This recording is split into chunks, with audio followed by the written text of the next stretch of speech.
Kali ini kita akan belajar bagaimana cara menghilangkan elemen. Ada dua cara.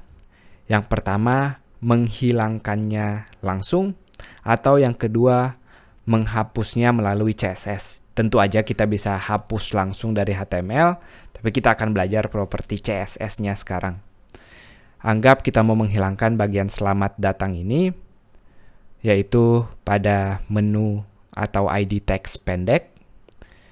Untuk menghilangkannya, kita menulis properti visibility,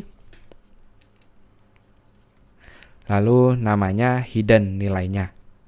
Teman-teman lihat bagian kuning ini sekarang hilang, tapi tempatnya tetap ada, karena dia hanya kita hilangkan. Berbeda kalau teman-teman mau menghapus, kita menulis display, dan nama propertinya adalah none. Saya akan komentar. Ingat, kalau komentar, garis ke kanan, bintang, dan di bagian akhirnya bintang garis ke kanan. Artinya sekali lagi kalau komentar, kita nggak mau kode ini dieksekusi atau nggak akan dijalankan.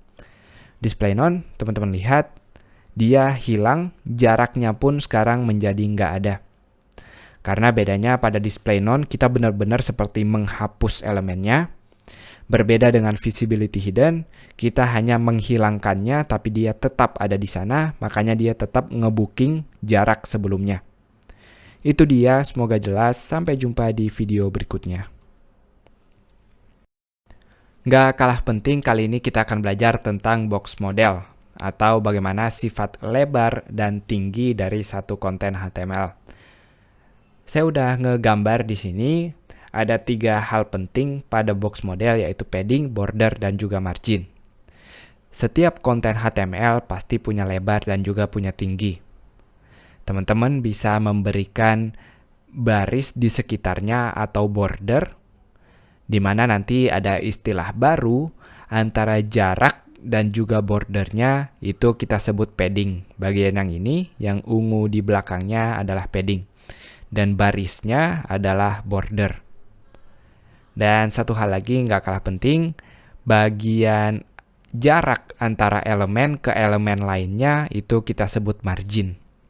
Tenang aja, kita akan pelajarin satu-satu. Kita akan mulai dari paling luar, yaitu bagian margin. Kita pindah ke bagian indeks HTML kita sekarang.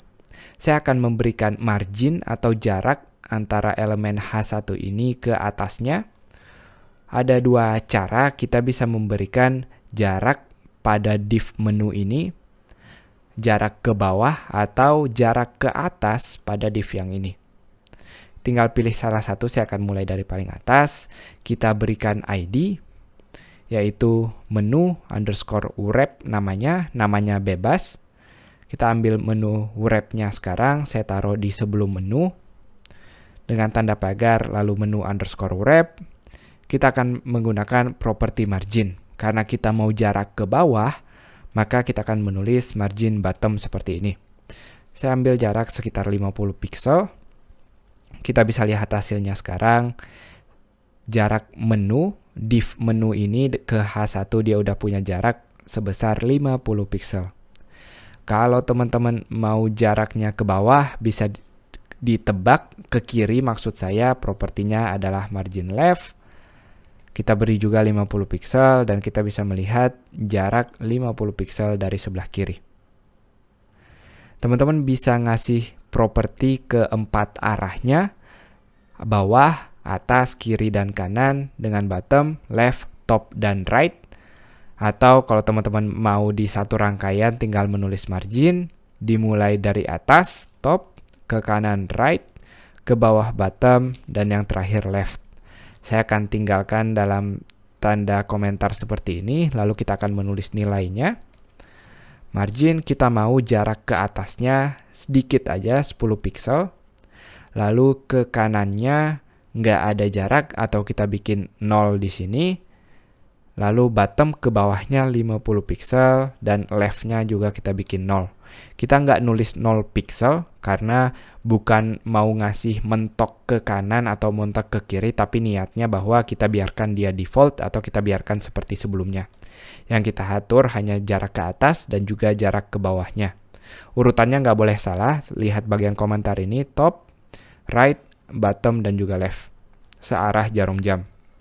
Kita lihat hasilnya, kita udah punya jarak ke atas dan juga jarak ke bawah. Kalau teman-teman bikin dia 0 pixel, lihat perbedaannya, saya bikin bagian left atau bagian kirinya 0 pixel.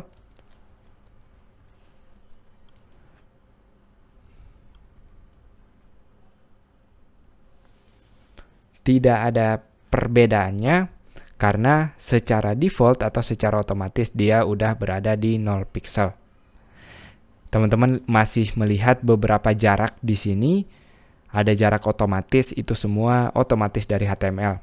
Kalau teman-teman mau ngelihat aslinya atau tanpa jarak sama sekali, kita bisa menggunakan tanda bintang untuk selektornya. Artinya kita memilih semuanya. Kita bikin semua marginnya menjadi 0 pixel atau kita bikin semua jarak antar elemen menjadi 0. Kita akan lihat hasilnya seperti ini. Tidak ada jarak lagi ke kiri, begitu juga dengan tidak ada lagi jarak ke kanan. Saya akan biarkan dalam komentar, artinya kalau teman-teman mau silahkan, bisa juga kita biarkan default seperti ini. Itu dia tentang margin. Semoga jelas, sampai jumpa di video berikutnya. Masih di bagian box model, kita akan melihat tentang padding dan juga border. Langsung aja, kita punya kotak di sini yang udah tersedia, kita akan kasih border atau baris samping, yaitu di bagian kelas menunya. Untuk border, kita bisa nulis satu-satu, misalnya lebar bordernya, kita mau dia 1 pixel, lalu untuk jenisnya, ada 3 hal yang wajib, yaitu lebar, tebalnya, jenisnya, dan juga warnanya. Sekarang kita mau masuki yang kedua, yaitu jenisnya. Misalnya kita mau dia baris biasa, kita tulis solid. Dan properti terakhir yang wajib yaitu warnanya. Kita harus kasih dia warna.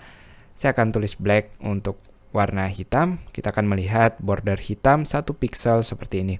Kalau teman-teman kurang jelas ngelihatnya, kita bisa tambah lebih tebal lagi 3 pixel. Saya zoom seperti ini. Itu tadi kalau kita mau nulis satu-satu, tapi kalau mau ditulis satu baris atau shorthand-nya, kita tulis seperti ini, sesuai urutannya, solid dan juga black. Saya akan berikan komentar, atau kita hapus aja biar nggak ganggu.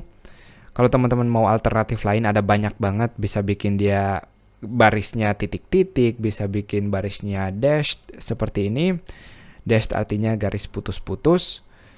Ada banyak banget kemungkinan, tapi cukup jarang dipakai, tentu tergantung desain website teman-teman. Saya akan kembalikan dia ke solid, langsung masuk pelajaran berikutnya yaitu bagian padding. Sekarang teman-teman lihat jarak antara tulisannya atau kontennya di sini dengan bordernya tidak ada sama sekali. Makanya kita bisa lihat dia mentok di kiri atas. Kalau kita mau bikin jarak, di sini kita pakai yang namanya padding. Sama seperti margin, kita bisa bikin dia satu baris di mana urutannya top, right, bottom, dan left. Tapi kalau mau kita dia satu-satu, kita bisa bikin padding top, padding left, padding right, dan seterusnya. Kita akan pakai satu baris, tapi kali ini saya hanya akan mengatur 2 nilai aja. Kalau kita ngatur 2 nilai, maka dia otomatis tahu bahwa yang kita atur adalah top, bottom, dan juga right, left. Saya akan tulis 10 pixel dan juga 10 pixel seperti ini, atau kita bedakan 5 pixel untuk kiri kanannya. Kita akan lihat sekarang seperti ini. Dia punya padding 10 ke bawah, 10 ke atas. Teman-teman melihat perbedaan sekarang karena kita punya tinggi di sini. Tinggi yang udah diatur sebelumnya. Saya akan hilangkan atau saya komentar tinggi dan lebarnya. Jadi yang akan kita lihat murni dari paddingnya aja. Jadi tadi saya menghilangkan tinggi dan lebarnya, yang kita lihat sekarang jarak dari paddingnya. Jadi paddingnya punya 10 pixel ke atas, begitu juga ke bawah, dan kiri ke kanan masing-masing 5 pixel. Itu kalau kita hanya menulis 2. Kalau kita cuma nulis 1 seperti ini artinya kita mau semua paddingnya atas, kanan, bawah, dan kiri semuanya 10 pixel seperti ini. Itu dia sekilas tentang padding dan border. Semoga jelas. Sampai jumpa di video berikutnya. Di bagian ini kita akan mulai belajar tentang mengatur posisi elemen dengan CSS. Untuk itu kita akan menggunakan halaman member.html untuk teman-teman yang punya filenya. Di halaman member.html ini, sebagian besar isinya sama seperti sebelumnya, tapi tentunya untuk mulai mengatur CSS-nya, kita harus menyambungkan filenya di bagian tag head-nya seperti ini. Jangan lupa tag-nya link, lalu atribut rel style sheet, dan juga sumbernya kalau satu folder langsung style.css. Seperti yang udah disindir, kita akan belajar cara mengatur posisinya. Agar lebih rapi, kita beri komentar di sini. Saya tulis mengatur posisi di CSS. Ada beberapa posisi di CSS. Yang pertama adalah static. Saya akan jelaskan satu-satu nanti. Yang kedua relatif. Yang ketiga absolute. Dan yang keempat adalah fixed. Yang standar atau yang default adalah static. Jadi yang teman-teman lihat sekarang adalah static. Static dia akan otomatis ngikutin urutan yang ada di halaman HTML kita. Jadi nggak mungkin tulisan daftar murid ini akan lompat ke bagian atas karena dia semuanya static. Sekali lagi static dia akan mengikuti order yang ada di HTML-nya atau tidak ada perubahan sama sekali. Kita akan masuk ke properti yang kedua, yaitu properti relatif. Langsung aja kita lihat contohnya. Di bagian member HTML, setelah menggabungkan style CSS, tentunya ketika kita refresh akan ada beberapa tambahan di sini. Karena pelajaran yang bagus di sini karena kita menggunakan CSS yang sama dengan indeks HTML-nya. Artinya bagian-bagian seperti H1, H2 yang kita juga punya di sini, dia akan ikut berubah. Teman-teman tidak melihat perubahan pada bagian menu karena menu di bagian index.html kita udah ngasih ID dan juga kelas di sana. Di bagian CSS-nya kita ngubah stylenya dengan mengubah ID dan kelasnya, tapi pada member kali ini kita belum punya ID dan juga kita belum punya kelas, makanya dia nggak berubah pada halaman membernya. Pelajaran yang bagus. Kita akan langsung mulai belajar mengatur posisi. Dengan bagian menunya kita beri ID. Hati-hati menunya, nama menunya nggak boleh sama. Kita beri menu yang berbeda dengan nama menu member. Jadi nanti bagian indeksnya nggak keganggu sama sekali. Di bagian menu underscore member, kita pilih dengan tanda pagar karena dia ID. Untuk mengatur posisinya kita hanya perlu menulis position seperti ini.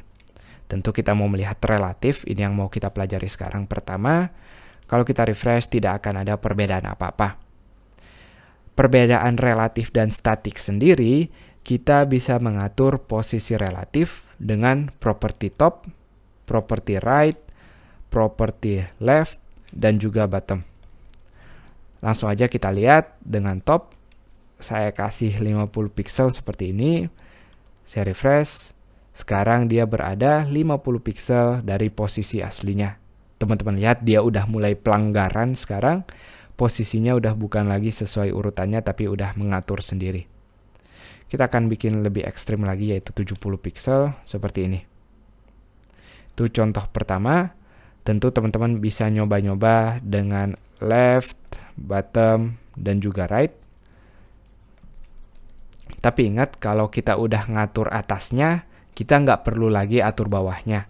Karena itu sama aja kita ngatur posisi vertikalnya langsung. Tentu nanti ada konflik, maka kita cukup mengatur salah satunya. Begitu juga kalau kita mau mengatur kanan dan kirinya, kita cukup memilih salah satunya aja. Nggak perlu dua-duanya. Kiri saya akan kasih 20 pixel, kita akan melihat efeknya dia akan masuk sedikit ke dalam seperti ini. Itu dia tadi tentang relatif dan juga perbedaannya dengan statik. Semoga jelas, sampai jumpa di video berikutnya. Masuk ke bagian kedua yaitu posisi absolut. Untuk itu saya akan mengembalikan ingatannya sedikit. Teman-teman perhatiin kalau saya nggak ngatur posisi relatif, dia akan kembali ke posisi normal. Dan sekilas kalau teman-teman lihat baris kedua ini tidak ada yang berubah sama sekali. Begitu juga kalau saya taruh posisi relatif, posisinya akan sama seperti sebelumnya. Kenapa saya sindir ini? Karena ini penting untuk bagian kedua yaitu bagian absolutnya. Perbedaannya, ketika kita menggunakan position absolute, kita boleh pakai properti-properti yang tadi top left bottom right, tapi dia akan berpengaruh ke elemen lainnya. Kalau position relatif tadi, dia sama sekali nggak berpengaruh. Teman-teman lihat, sama sekali tidak ada berubah elemen lainnya, hanya elemen itu sendiri. Tapi kalau saya menggunakan posisi absolute di sini, teman-teman lihat semuanya naik ke atas. Karena sifat dari position absolute, dia akan menganggap elemen itu hilang dari kontennya sendiri. Jadi dia akan anggap si bagian menu ini udah nggak ada lagi, makanya semua elemen-elemen sebelumnya bergeser ke posisi atas. Itu dia bagian yang penting untuk dipahami dari position absolute. Saya ulang lagi, pada posisi relatif, kita sama-sama boleh ngasih properti top left right bottom, tapi posisi relatif nggak berpengaruh ke elemen lainnya. Pada posisi absolute, dia sangat berpengaruh, dia dianggap nggak ada lagi, makanya elemen berikutnya akan mengisi posisi-posisi sebelumnya. Jadi hati-hati ketika menggunakan absolute dan juga ketika menggunakan relatif.